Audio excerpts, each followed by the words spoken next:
जय गुरु. जय गुरु. हा. जय जय गुरु. जय गुरु. तर बऱ्याच जणांनी मी जो गृहपाठ दिला होता तो केला आणि प्रयत्न छान केले. काही काही डिस्कशन अश्विनी आणि मोरेश्वर वगैरे यांच्यात डिस्कशन पण बघितलं. तर मी अगदी साधारण मी बरेच असे वरवर बघितले.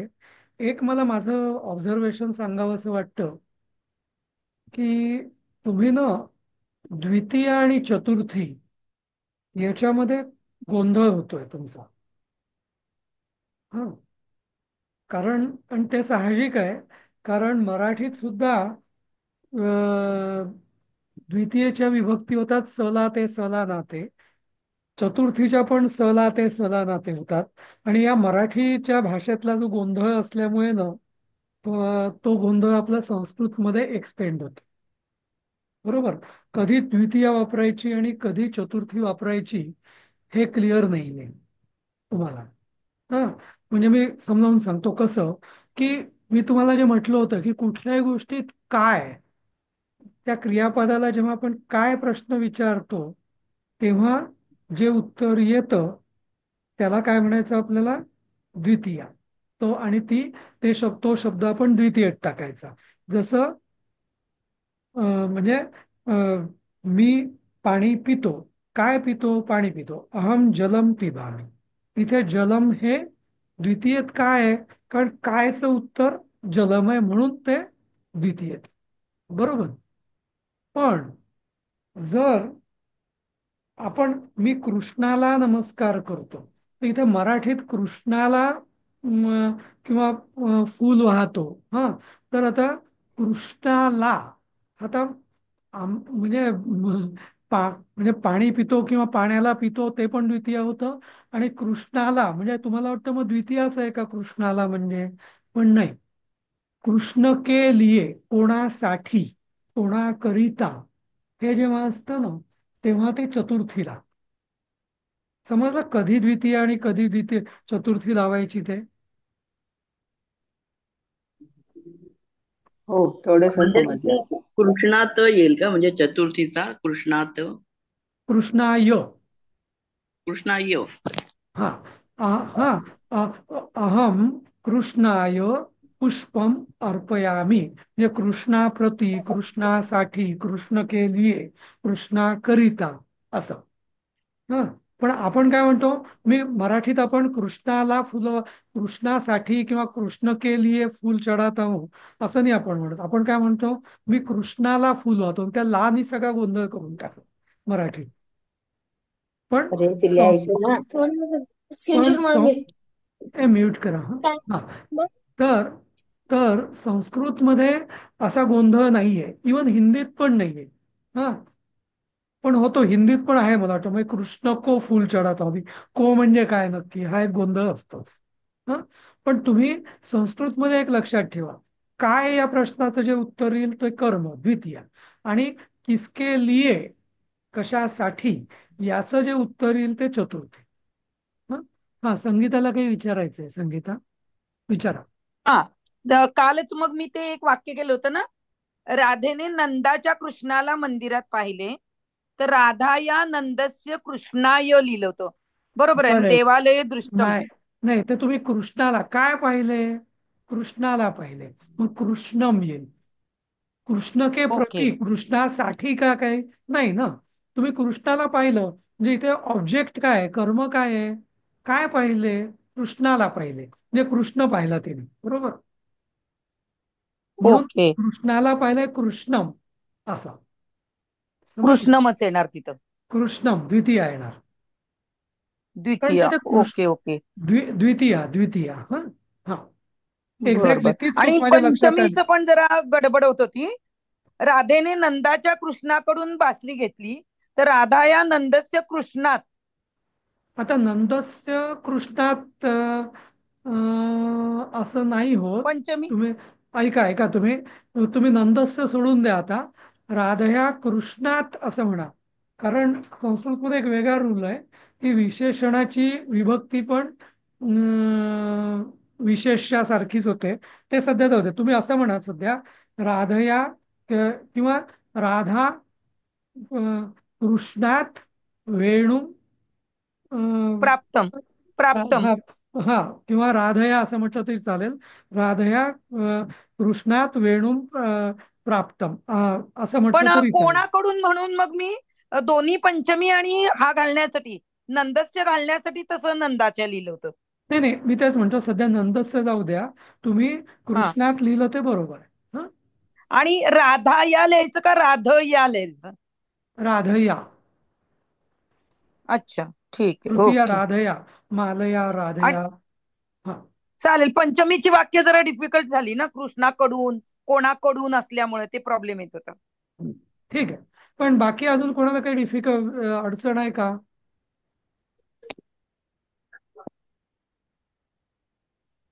मला एक प्रश्न विचारायचा होता.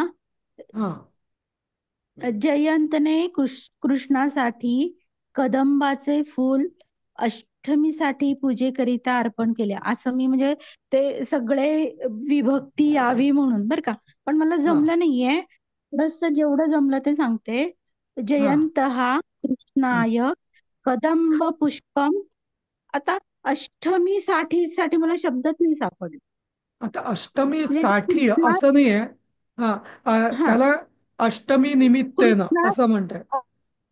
हा अष्टमी निमित्तेनं आणि हा अर्पयती आहे, पण पूजेकरिता म्हटल्यानंतर काय येईल तिकडे? हा तर इथं तुम्ही पूजार्थमच येईल. करिता वगैरे जे असतं ना ते अर्थम हा असं असतं. हा अच्छा, पूजार्थम अर्पयती असं येणार का मग? अर्पयती. हा अर्पयती. अर्पयती, अर्पयती, ओके. हा नाही, असं तुम्ही आग्रह धरू नका की सगळे वाक्य, सगळे विभक्ती एकाच वाक्यात आलंय. हा पण तुम्ही दोन तीन जरी घेतले ना तरी प्रॅक्टिस आहे. हा असं. हम्म. ते ओढून ताणूनही वाक्य करण्यात काही अर्थ नाही तशी. हा हो, बरं. मी अजून एक वाक्य केलंय. हा विश्वास दीपकला घरासाठी पैशाने मदत करतो. तर मी त्याचं असं केलंय, विश्वास हा दीपकाय गृहाय धनेन सहाय्येन करोति. ते नाही, आता बरोबर आहे का? जरा बाकीच्याने म्यूट करा प्लीज. हा जे बोलत सगळे अचाला, ते मला वाटतं तुमचं कोणाच तरी आवाज येतोय बॅकग्राऊंड नॉईज. ज्यांना बोलायचं नसेल त्यांनी म्यूट करा. तर काय परत वाक्य सांगा असावरी. विश्वास दीपकला घरासाठी पैशाने मदत करतो. हा तर आता पैशाची मदत करतो असं तुम्हाला म्हणायचंय, बरोबर? तर आता बर, इथं पैसे. हा हा तर आता कोण करतो, कोणचं काय प्रश्न उत्तर आलं? विश्वास. विश्वास. हा हं, मग विश्वास हा काय करतो? मदत करतो, मदत. हा, नाही का? मग मी ते सहाय्येन असं आलं माझं ते. सहाय्य नाही, सहाय्यम पाहिजे. काय करतो? सहाय्यम. हा अच्छा. आता हं, हं. क, हा कशाची करतो मदत? धनस्य. पैशाची. धनस्य. हं, म्हणजे हं. धनाचं सहाय्य करतो म्हणून धनस्य. बरोबर. पण मग ते धनस्य म्हणलं तर षष्ठी विभक्ती येते ना ती, मग येऊ दे ना, काय का नाही? फरक पडतो? बर, सी बर. धनाची चाचीचे म्हटलं की षष्टीच येणार. हा हं, हं. मी मी तुम्हाला बर. तेच परवा तेच इन्सिस्ट करतो की तुम्ही योग्य हं, प्रश्न विचारा क्रियापदाला. सगळ्या विभक्तींची उकल आपोआप सुटेल तुमची. हा हं, कोण, काय, कशाने, कोणासाठी, हा असा. हं. हा ओके, हा ओके. असं. म्हणजे मराठीतलंच माझं पैशाची मदत असं पाहिजे होतं, ते पैशाने हा झाल्यामुळे माझं ते हा उलट सुलट हा झालं. हा ते काय ना, मराठीत आपण ना स, ला, ने हे बरेच गोंधळात टाकणारे शब्द इंटरचेंजेबली वापरतो. पण नेमकेपणा जो आहे ना, तो तुम्हाला हं, विभक्ती जर नेमकेपणाने घ्यायची असेल तर हे प्रश्न विचारणं आवश्यक आहे तुमच्या मराठीच्या वाक्यात. समजलं? हं. हा ओके. हा सर एक एक विचारू बरोबर म्हणजे आहे का सांगता का सर अजून एक? हा बोला. सीतेचा मुलगा गणेशाला गाडीने लवकर घरी घेऊन जातो. सीताया बालक गणेशाय याने शीघ्रम नाही नाही नाही नाही गृहे नाही. गच्छ. एक एक मिनिट, एक मिनिट. कोण घेऊन जातो? सीतेचा सीतेचा. मुलगा. मग सीतायाः पुत्रः, सीतेचा हा, मुलगा, मग पुत्र. बालक हा ज्या हा, ते वायूचे चालेल. पुत्र. हा हा हा. आता सीता या नुसतं लिहायचं का सीता या हा? षष्ठी सीतेचा. हं? हं. हं. सीतेचा. हा, षष्ठी. मुलगा. मुलगा हं. म्हणून बालक आहे. आता हं. काय घेऊन जातो? गणेशाला. म्हणजे म्हणजे कोणीतरी मित्र आला म्हणून गणेशाला. मग ते गणेशम होईल. समजलं? ते ते मराठीत ला मगासारखं उगीच कृष्णम असलं. सारखं. हा. हं. काय घेऊन जातो? गणेश घेऊन गणेशाला घेऊन जातो म्हणजे पण कोणाला गणेश. घेऊन जातो असं नाही का होणार सर? ते कोणाला घेऊन कोणा जाणार? नाही, कोणाला शब्द नाही, काय घेऊन जातो? See, कोणाला हा शब्दच नाहीये. कोणाला हे चतुर्थीमध्ये आहे शब्द ना संप्रदानमध्ये, कोणाला कोणापासून. ते कोणासाठी. हा, कोणासाठी. नाही, कोणाला काल हे आपण लिहिलं होतं तर कोणाला. हा. कोणासाठी म्हटलं तुम्ही? हा, असं वाटतं मला. तर नाही, प्रती. तिथं मी कोणाला लिहिलं होतं, तुम्ही कोणा. बर ठीक आहे. हम्म. हं, ठीक आहे. तर गणेशम. हम्म. हा, याने बरोबर आहे. याने शीघ्रम गृहे गच्छती. नाही नाही, याने न. कशाने? या. गाडीने. यानाने. याने न. असं. ओके. हा, शीघ्रम शीघ्रम. ठीक आहे. नयती. गृहे. नेतो म्हणजे नयती. गृहे नयती. गृहे बरोबर आहे, कारण सप्तमी घरात किंवा घरी. हा. हं, हा. नयती. नयती म्हणजे नेतो. गच्छती नाहीये तिथं, गच्छती नाहीये. गच्छती नेतो म्हणायचंय ना तुम्हाला. घेऊन जातो किंवा नेतो जातो ना. जातो, घरी घेऊन जातो. असं घेऊन जातो म्हणजे नेतो. घेऊन जातो. ओके. मराठीत विचित्र प्रकार आहे हा. घेऊन जातो. ठीक आहे. त्याचं एक सिंगल क्रियापद आहे नेतो. बरोबर. नेतो म्हणजे ओके. नयती. ओके. हा. ठीक आहे, ठीक आहे, ठीक आहे, चालेल. ओके. काय ना, ही संस्कृत भाषा ही फार शास्त्रशुद्ध भाषा आहे. म्हणजे मराठीतला गोंधळ जो आहे ना मुळात आपला, तो आपल्याला कळायला लागतो किती गोंधळ आहे मराठीत. नाही का? असं हरकत नाही. पैशाची मदतला काय म्हणायचं मग? काय? पैशाची धनस. मदत मगाशी ते एक एक तुम्ही असं म्हणू शकता. धनुष धनस्य सहाय्यम. हं? सहाय्यम. हा, धनाचे सहाय्य. सहाय्य. हा. किंवा धनसहाय्यम असं म्हटलं तरी चालेल. त्याला समास म्हणतात. अच्छा. धनसहाय्यम असं. हं? हा. थँक्यू. चला. तर आता आपण तुम्ही प्रॅक्टिस करा. चुका होईल तरी घाबरू नका. चुका होणारच, कारण चुकांशिवाय आपण शिकणार नाही. पण निदान तुम्हाला धाडस तुम्ही केलं बऱ्याच जणांनी, त्याचा मला आनंद आहे. हा. हे सगळ्यांनी म्यूट करा. मीच करू सगळ्यांना म्यूट. हा. तर आता आपण आता तिसऱ्या पाठाची आज उजळणी घेऊया. तिसऱ्या आणि चौथ्याची शक्यतो. तर तिसऱ्या पाठामध्ये काय आहे? फार काही फरक नाहीये. फक्त तुम्हाला इथे फलम, बरोबर, म्हणजे नपुसकलिंगी शब्दाची विभक्ती दिलेली आहे.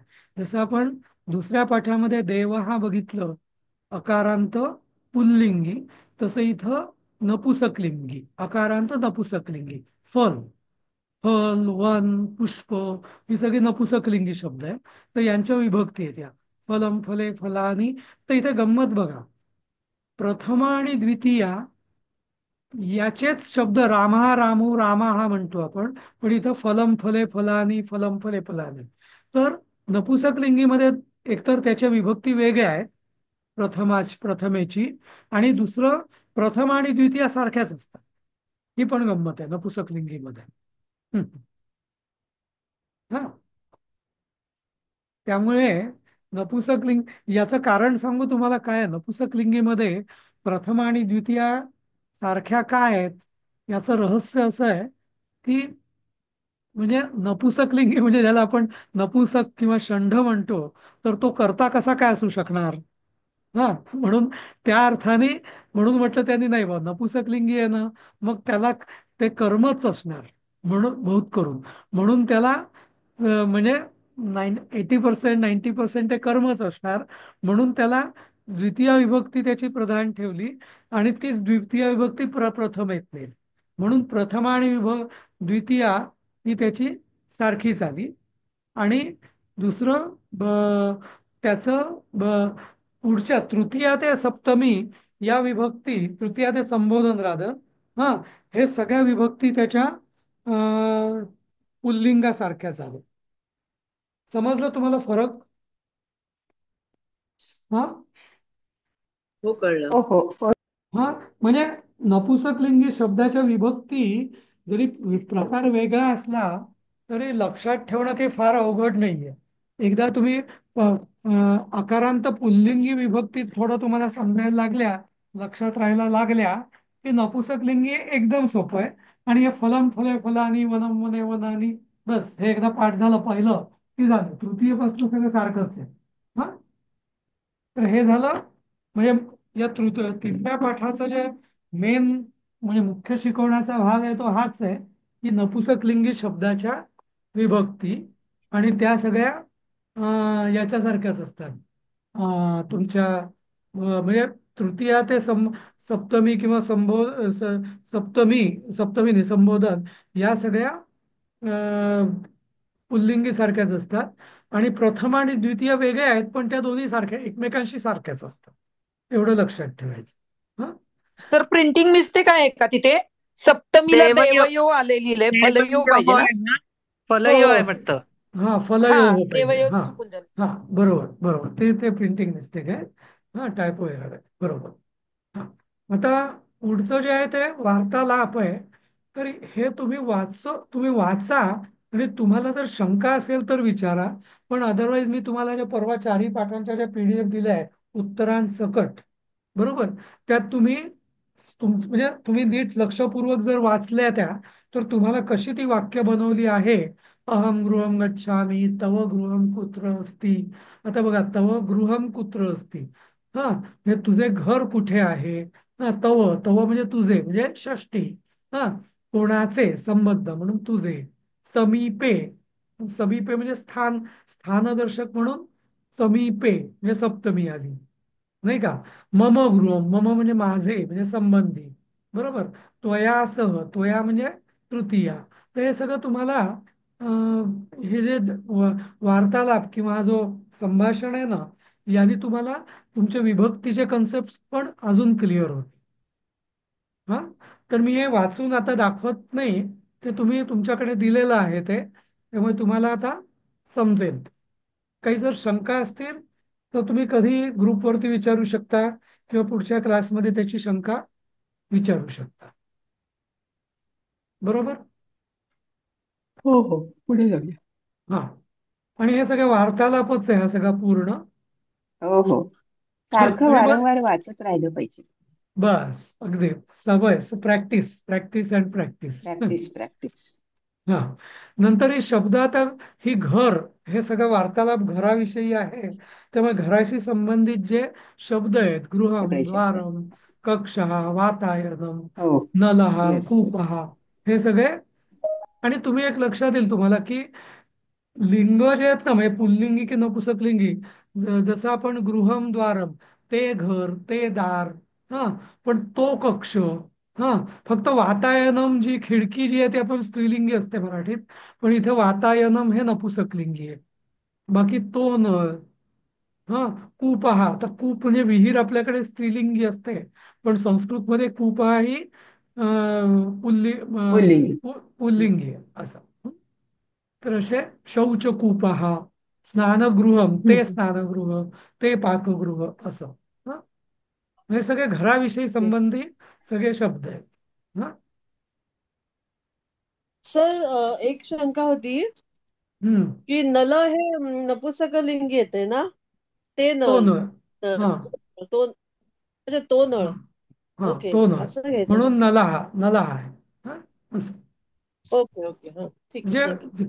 एक लक्षात घ्या, हा अकारांत पुल्लिंगी असतो त्याचा अकार प्रथमा नेहमी विसर्ग असतो, आणि हा नपुंसकलिंगी असतो त्याची प्रथमा नेहमी अनुस्वारांत असते.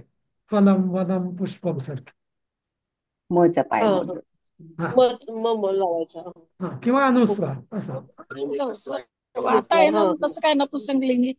नाही नाही, आता आहे त्या आता ते तसं. आहे ते आहे ते आहे. आहे. वातायनम कसं काय नपुसकलिंगी? तेच आहे सांगतोय मी. अगं ते. आहे आता ते असं आहे आता. ती एक लक्षात घ्या, मूळ भाषा संस्कृत आहे, त्याच्यापासून मराठी झाली, उलट नाही झालेलं. त्यामुळे तुम्ही मराठीवाल्यांना प्रश्न विचारायला पाहिजे की तुमची खिडकी स्त्रीलिंगी का झाली ते. पण ते नाही, तो भाग वेगळा. बरोबर आहे. तो भाग वेगळा आहे. जे आहे ते आहे. नाही, खरं सांगू का, ते गवाक्ष असं होतं. खिडकी हा, हा, ते बरोबर. गवाक्ष असं. हा. हं. बरोबर. नाही, बरोबर. गवाक्ष आणि खिडकी हे वेगवेगळे शब्द आहेत ना. थोडा नाही नाही, आहे, गवाक्ष फरक आहे. हो. म्हणजे पण गवाक्ष छोटासा सारखंच झरोका पण तेच आहे. असतो मराठी ना गवाक्ष. मराठी बोलून बोलून पुष्कळ त्याचं वाट लावलेली आहे. गवाक्ष म्हणजे झरोका हा, पण मग आता तो. खरंच हा. बोली भाषा पण खूपच. पण जाऊ द्या, तुम्ही तुलना 80-90% लिंग सारखे आहेत मराठीत संस्कृतमध्ये. पण कधी कधी फरक होतो. तर तो फरक हं. जा- हा, लक्षात जाणून ठेवायला हवा आपल्याला. लक्षात ठेवायला पाहिजे, बस. हा. बस. होय होय. लेट्स पुढे. ठीक आहे. तर आता ही तुम्ही या तिसरा पाठ तुमचा शिकवून झालेला आहे. त्यामुळे मी आता परत याची उजळणी म्हणजे नको. काही हं. जर स्पेसिफिक शंका असेल तर तुम्ही विचारा. नाहीतर तसा मोठा आहे बराच हा पाठ, पण हे सगळं वाचून समजण्याजोगं आहे तुम्हाला. हो. हा. कारण हम्म. आता पुन्हा मी तेच वाचण्यात काही अर्थ नाही तसा, नाही का? नाही नाही, नको वेळ घालवायला. हो हो. हा. बरं, ठीक आहे. आता आपण असं करूया, येस, हा थँक्यू. पाठ मी पूर्ण करतो. आणि आता पाचवा चौथा पाठ. पाठ आपण. हा, चौथ्या पाठामध्ये एखाद्या वेळेस तुम्हाला शंका कदाचित असू शकतील, किंवा शंका म्हणा किंवा संभ्रम म्हणा असू शकेल. कारण तो काय तो कर्मणी धातू साधित हा एक मोठा कन्सेप्ट वेगळा आहे तिकडे जरा, नाही का? पण तुम्ही छान सांगितलंय सर. हो. सकर्मक आणि अकर्मक हा, व्यवस्थित तेव्हा सांगितलं. हा, मागे सांगितलेलं आपण तसं. पण तरी आणि खरं त्याच्या तर त्याच फाईल्स, त्याच जो सगळं रेकॉर्डिंग आहे ना, ते आम्ही परत परत ऐकलं तरी समजू शकतंय. हो हो, बरोबर, अगदी. हा. तर सकर्मक आणि अकर्मक ह्या पाठात आहे का? अगं मी अश्विनी, नव्हते तसं त्यावेळेला. नाही. ते सकर्मक अकर्मक इथं लागतं, कारण ते कर्मणी धातू साधित. बरं, मी एक काम करतो, 5 मिनिटं ओके याच्याशी ओके. जरा परत एकदा मी सांगतो तुम्हाला. घ्या चतुर्थी. घ्या. चालेल हा. चालेल. हा. तर हा, आता आपण, तुम्हाला मी सांगितलं होतं की आतापर्यंत आपण सगळे वर्तमान काळ शिकलो. पण आता हम्म. बोलताना आपण सगळं वर्तमान काळात बोलत नाही. बऱ्याच गोष्टी आपण वर्णन जी करतो ते भूतकालाविषयीच बोलत असतो, नाही का? जे झालं हम्म. त्याविषयी. तर आता भूतकाळ हा संस्कृतमध्ये 3-4 प्रकारांनी व्यक्त केला जातो. त्यापैकी सगळ्यात सोपा प्रकार आहे तो म्हणजे जे आपला धातू आहे त्याचं धातू साधित कर. आता धातू साधित म्हणजे काय? हा, जसं आपण हल्ली बऱ्याचदा मराठीत, म्हणजे नवीन लोक मराठीत ना, मी गेलेली आहे, मी गेलेली, मी गेलेला असं बोलतात ना. हम्म. म्हणजे हम्म. ते धातू साधितच असते. गेलेला म्हणजे काय? गेलेला, गेलेली, हे सगळं हे धातू म्हणजे क्रियापदापासून बनलेलं नाम आहे खरं, नाही का? तर तसंच हम्म. संस्कृतमध्ये गच्छ धातू गमगच्छ पासून गतः, पिबती पासून पीतः, पठती पासून पठितः, हा, दृश पश्यती पासून दृष्टः, क्रीडती पासून क्रीडितः, भूभवती पासून भूतः, असे सगळे धातू साधित विशेषण तयार झाले. म्यूट करा हा, सगळ्यांनी आवाज येत आहेत खूप बॅकग्राऊंड. हा. तर तर उक्त म्हणजे काय? एक मिनिट. हा, तर उत्तम म्हणजे बोललेला. हा, उत्तम म्हणजे बोललेला. हा. तर म्हणजे त्याचा धातू वगैरे काय मी नंतर सांगेल, कारण तो तुमचा धातू झालेला नाहीये. सध्या फक्त एवढंच लक्षात ठेवा की उक्त हा म्हणजे बोललेला, असं बोललेलं. जसं उवाच म्हणजे काय? बोलला. हा. तर तसंच ते उवाच म्हणजे बोलला, हे भूतकाळ झाला. हा. तर पण हे तसंच ते उक्त हा त्या त्या धातूचा धातू साधित होतं उक्त हा. पण तुमचं ते क्रियापद झालेलं नाहीये, त्याच्या विभक्ती वगैरे, विभक्ती नाही, धातू म्हणजे क्रियापदाची रूप म्हणून ते काही मी आता घेत नाही. पण आता या धातुसारीचं एक वैशिष्ट्य आहे की हे आता क्रियापदाला लिंग नसतं, बरोबर, पण क्रियापद किंवा धातूला, हा, जसं आपण प, पठती पठता पठत पठसी पठामी, म्हणजे ती मी मुलगी असेल किंवा मुलगा असेल त्याने मी पठामीच म्हणणार. हम्म मराठी सारखं नाही, मराठीत मी मी वाचते, मी वाचतो असं असतं, तसं संस्कृतमध्ये क्रियापदाला लिंग नाही. पण जेव्हा त्या क्रियापदापासून त्याचा शब्द होतो, विशेषण म्हणजे शब्द आहे, मग शब्द झाल्यामुळे त्याचं लिंग लिंग पण लागतं त्याला. कारण सगळ्या शब्दांना लिंग असतात, जसं राम पुल्लिंगी आहे, सीता स्त्रीलिंगी आहे, फलम नपुसकलिंगी आहे. तर मग ते एकदा शब्द झाला त्या धातू साधिताचा की मग त्याचे तीन रूप होतात, गतहा गता गतम, म्हणजे राम हा गतहा म्हणजे राम गेला, सीता गता सीता गेली, हा, आणि पुष्पम गतम म्हणजे फूल गेले असं म्हणायचं असेल तर, हा, तर तसंच पीतहा म्हणजे काय, जलम, आता राम हा पीतहा रामाने राम प्यायला, सीता पीता सीता प्यायली असं. हं? तर हे लक्षात आलं की तुम्हाला की धातूपासून धातू साधित विशेषण बनलं की ज्याचा उपयोग आपण भूतकाळ व्यक्त करण्याकरता करतो, आणि त्या धातू साधिताचं लिंग होतं. धातू साधित एकदा झालं की लिंगानुसार त्याची रूप बनतात. तहा म्हणजे विसर्ग, अकारांत विसर्ग, आकारांत स्त्रीलिंग आणि अनुस्वारांत नपुसकलिंग, अशी त्या क्रियापदाची किंवा धातूची धातू साधित विशेषणं बनतात. आणि लिंगानुसार त्याचं आहा, आ आणि अम असं शेवट असतो. एवढं समजलं सगळ्यांना?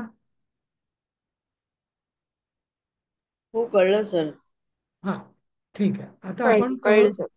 कळलं ना? हा, आता आपण पुढे जाऊया. आता अं, हा, आता इथे याचाच मी अर्थ दिलेला आहे. गता म्हणजे गेलेला, गता म्हणजे गेलेली, पिता म्हणजे प्यालेली प्यालेला, हा, पीतम म्हणजे प्यालेले वगैरे.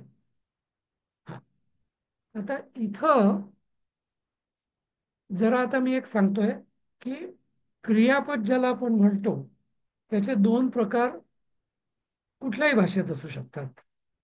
एक असतं अकर्मक आणि दुसरं असतं सकर्मक.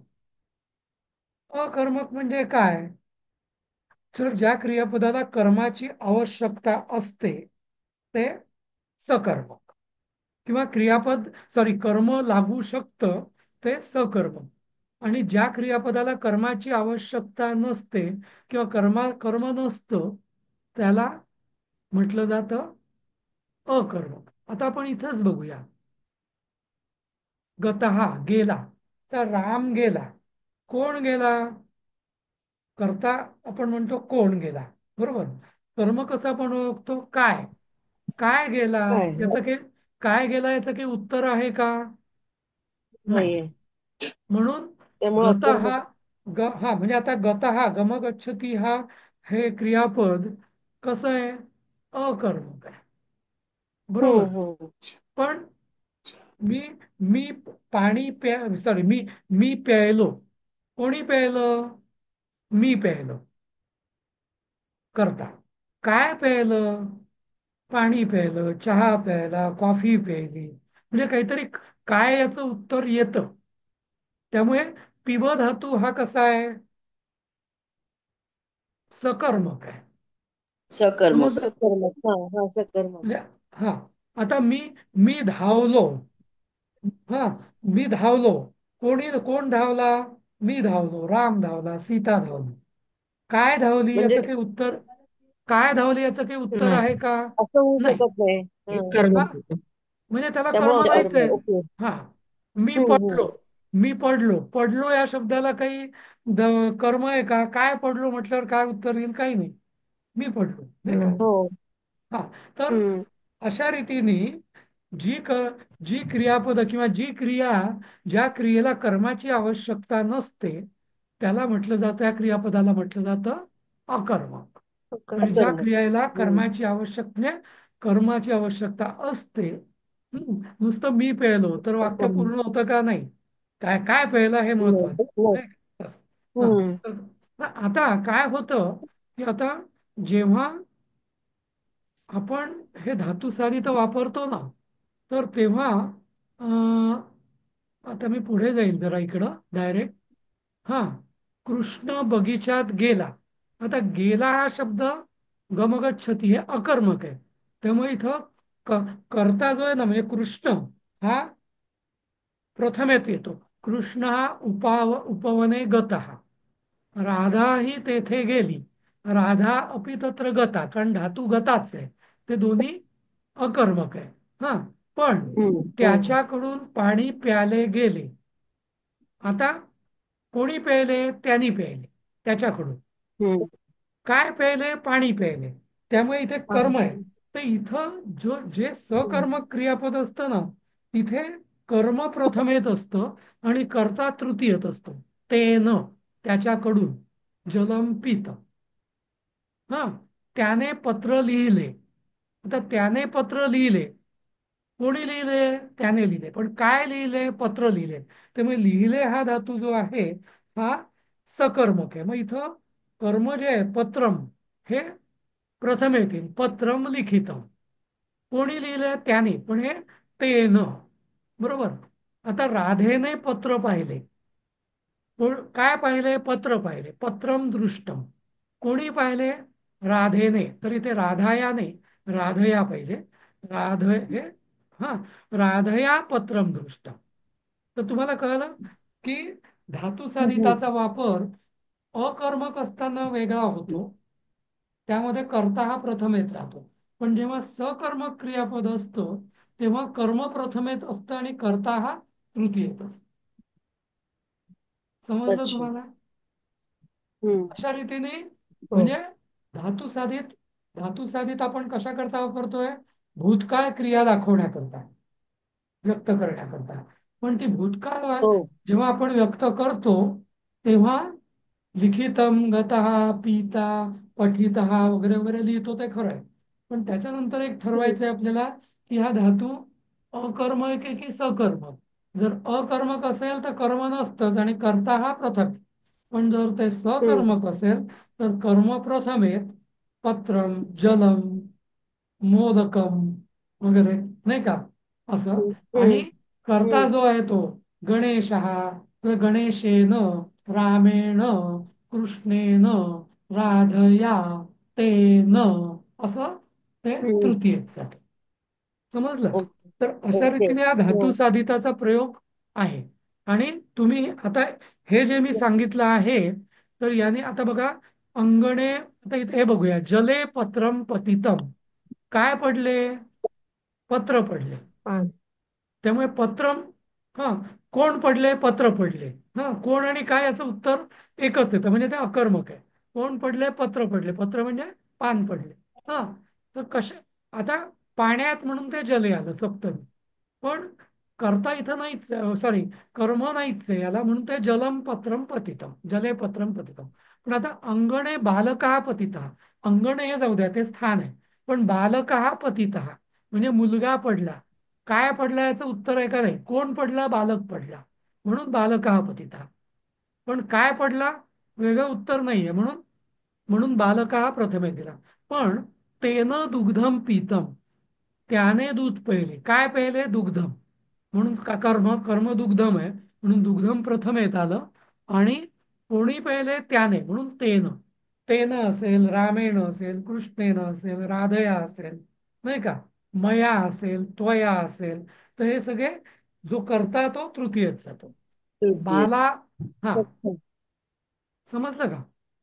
बघा इथे तेन, हम्म. हम्म. सहावं वाक्य, तेन पत्रम न लिखितम. आता न लिखितम जरी असलं तरी म्हणजे कर्म काय आहे? पत्र. त्यामुळे पत्रम हे पत्र. प्रथम येत आलं. कर्ता कोण आहे? तो. पण तो तृतीयत हम्म. गेला म्हणून ते न झालं. आता पुढचं बघा. तत्र स्थित गोपाल आता हे जरा अजून कॉम्प्लिकेटेड आहे. तत्र स्थित म्हणजे तेथे उभा असलेला किंवा थांबलेला गोपाल काय बघतो? असं. कथम म्हणजे कसा, इत्थम म्हणजे असा प्रसंग, कसा झाला भूतः, तर वृत्तांतः भूतः म्हणजे प्रसंग झाला. त्वया सहा पुरुषा दृष्टा, तुझ्याकडून तो पुरुष बघितला गेला. काय बघितला गेला? पुरुष बघितला गेला, तो पुरुष, म्हणून सहा पुरुषात. कोणी बघितला? तू, म्हणून त्वया, असं. ओके. तर हे तुम्हाला अजूनही, मला माहिती आहे की पूर्ण तुमचे कन्सेप्ट क्लिअर नाही होणार, पण निदान हे बेसिक नियम जर कळले ना, की कर्ता आणि कर्म, हा, आणि धातू साधित. आता मराठीतली ना खूप शब्द आहेत ना, हे सगळे धातू साधित आहेत. उपस्थित, उपस्थित म्हणजे काय? हा धातू साधित आहे. उपस्थित म्हणजे स्थित म्हणजे थांबलेला, उप म्हणजे जवळ, जवळ थांबलेला, म्हणून उपस्थित, बरोबर. नंतर आता भूत, भूत हा शब्द म्हणजे भूत म्हणजे झालेला, तर हा शब्द सुद्धा धातू साधित आहे. भूभवतीचं धातू साधित आहे भूता, नाही का. लिखित, लिखित आपण म्हणतो ना, मला लिखित दे. लिखित म्हणजे काय? लिहिलेलं. लिखित हा शब्द धातू साधित आहे, बरोबर. पतित, पतित म्हणजे पडलेला, तर आपण पतित हा शब्द वापरतो ना, पतित हा शब्द धातू साधित आहे. अशा सगळे संस्कृत मधले जे धातू साधित आहेत ना, पडलेला ते किंवा पडला असं पण होऊ शकेल ना. काय ते पडलेला किंवा पडला असं पण होऊ शकेल ना, पतित म्हणजे. हो. आता पतित कृत, कृत हा शब्द, कृत हा शब्द धातू साधित आहे, केलेला किंवा केला, असं. हा, केला. तर असे खूप असंख्य शब्द आहेत. म्हणजे संस्कृत मधल्या सगळ्या धातूंपासून धातू साधित शब्द बनतात, आणि असे हे सगळे धातू साधित शब्द आपल्या मराठीत पण आले. बरोबर. आता क्रियापद. इथं, हा, तर आता बघा, तो कुठे गेला? हा, सहा कुत्र गतः, ती कुठे गेली? सा कुत्र गता, पत्र कुठे गेले? पत्रम कुत्र गतम. समजलं? तर हे हा, लिंगानुसार त्या धातू साधिताचं लिंग बदललंय. गतः, गता, गत. तर त्याच्याकडून पत्र आहे पाणी, की बटन? पत्र नपुसक लिंगी आहे म्हणून. आता नपुसक आहे त्याच्याकडून म्हणून. पाणी प्यायले गेले नाही, म्हणजे काय? तेन जलम न पीतम, त्याने घोडा नाही पाहिला. हा, आता पाहिला म्हणजे दृष्ट, म्हणजे न दृष्ट, काय नाही पाहिला? घोडा, म्हणून अश्वहा. कोणी कोणी? त्याने, तर त्याने म्हणून तृतीय गेलं, म्हणून तेन श्वहा न दृष्टा. तर अशी ही खूप सगळी क्रियापद, म्हणजे ओके. हे तुम्ही जर वाचलं ना, 2-3दा याची रिव्हिजन केली, तर तुमच्या हे धातू साधित चॅप्टर हा पक्का होईल. आणि याला प्रॅक्टिस प्रॅक्टिस प्रॅक्टिस रोज वाचा तुम्ही एकदा, हे पक्क होत जाईल आणि हो सर. विसरणार नाही, मुख्य म्हणजे. तर अशा रीतीने आपण या तर 4 एकदा पाठांचे, पुन्हा सांगाल? मी लिहून घेतलं की सकर्मक धातू असेल तर कर्म प्रथमेत आणि कर्ता तृतीयात जातो, बरोबर, आणि आणि अकर्मक धातू असेल तर कर्म कर्म म्हणजे नसतंच, कर्ता प्रथमेत. बस, आणि प्रथम कर्म नसतंच, बस. म्हणायचं कर्म ना. नसतंच. हा. हं? तर अशा रीतीने आपली उजळणी पूर्ण झालेली आहे. अजूनही शंका असू शकतात, हा, पण आता आपण उजळणी तरी सध्या पूर्ण करून उद्यापासून आपण 5वा पाठ सुरू करू. सुलभाताई आणि देवीताई घेतील उद्यापासून तुमचा पाठ. हा, आणि मग आपण त्याची परत मग अशी उजळणी वगैरे, मी 1-2-3 दिवसांनी येईन, मी एकदा त्याचं बघायला कसं काय ते, हा, संपत आला की. ठीक आहे. सर मला एक विचारायचं होतं. हा, बोला. शेवटचं वाक्य सर मी इथं वासंती बोलते. वासंती बोला. हा, घेतल्यामुळं. वासंती सर बोला. ह्याचं परीक्षेचं म्हणजे हा सर, परीक्षेचं स्वरूप कसं असणार आहे? म्हणजे प्रश्न कशा प्रकारे विचारतील सर? म्हणजे विभक्ती कुठली जसं आहे? अकर्मक आहे का सकर्मक आहे? का हे वाक्य बघा, तयार करायचे नाही असं? नाही, हे बघा, मी ना आपण सध्या विद्यार्थी आहोत, परीक्षार्थी नाही. त्यामुळे सध्या तुम्ही परीक्षेचा विचारच करू नका. आपल्याला शिकायचं आहे, परीक्षा द्यायची नाही. ओके. हा, ते ओके सर. ओके. परीक्षा तुम्हाला सगळ्यांना 90च्या वरती मिळतील, याची गॅरंटी माझी. बरोबर. सध्या तुम्ही शिकण्याकडेच लक्ष द्या, बस. हं? चालेल चालेल. ओके, हो. थँक्यू. हा, चला थांबूया आज आपण इथे. जय गुरु. Okay sir, thank you very much.